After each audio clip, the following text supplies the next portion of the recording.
In our last video, we made a project, so now we get to actually start working on our game. And the first thing we're going to do is work on our map.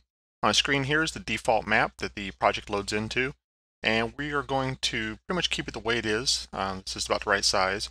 But if you're working and you get lost and can't get back to this particular screen, you can just go over to your project outline over here on the left, and let's say we're in custom events.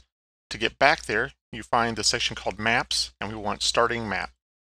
And now we're back.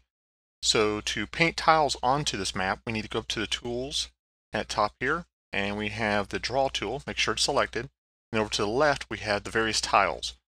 We have 4 different types of tiles. We have a floor, which is the lowest level. We have the lower objects, which sits on top of the floor.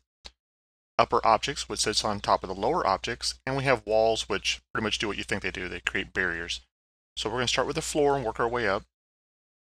We are going to use the inside tile, so we need to click on the drop down, go to tiled floor, and I want this wood one, so we're just going to click on that, and now it's selected. We can go to the map. Now our cursor indicates what the tile we're going to lay down is, so we can just click and start drawing. Now this is kind of inefficient, especially on a large map, just to click and drag here. The easiest way is we go over to the rectangle tool, and now we can just click and drag, and it'll just fill that tile into the entire screen. So that's good to go. That's exactly what I want. And now I'm going to put some walls around this room. So we go over to the wall set, click on the bricks. I want the brick one. I'm going to leave it on rectangle because I'm just going to do some quick barriers here. Now it's pretty good practice that when you're putting your walls in, that you don't go all the way to the top. You want to go about one down, and we're not going to really get into it this time, but in the future I promise it'll help you out when you're putting other tile sets on here. And we'll click, drag down. Now we're going to leave a little gap here at the bottom. That's going to be our simulated door. Even though there's nothing down here, we're going to eventually link to a different map. Now, we need to put a little bit of decoration here. We're not going to get too crazy with it, just something simple.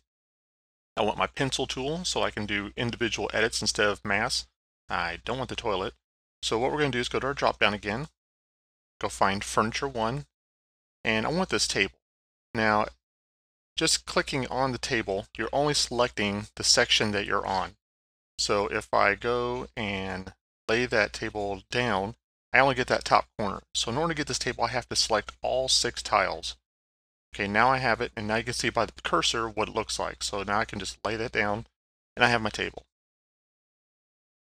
Now the last thing I'm going to do is I'm going to add a object onto the table. So I'm going to go to the upper objects, go to decorations, and I want this book. I'm going to just lay a book on top of the table, just a little more spruce.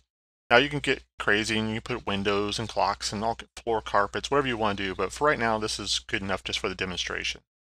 In the next video we are going to test our map and make sure everything works out okay.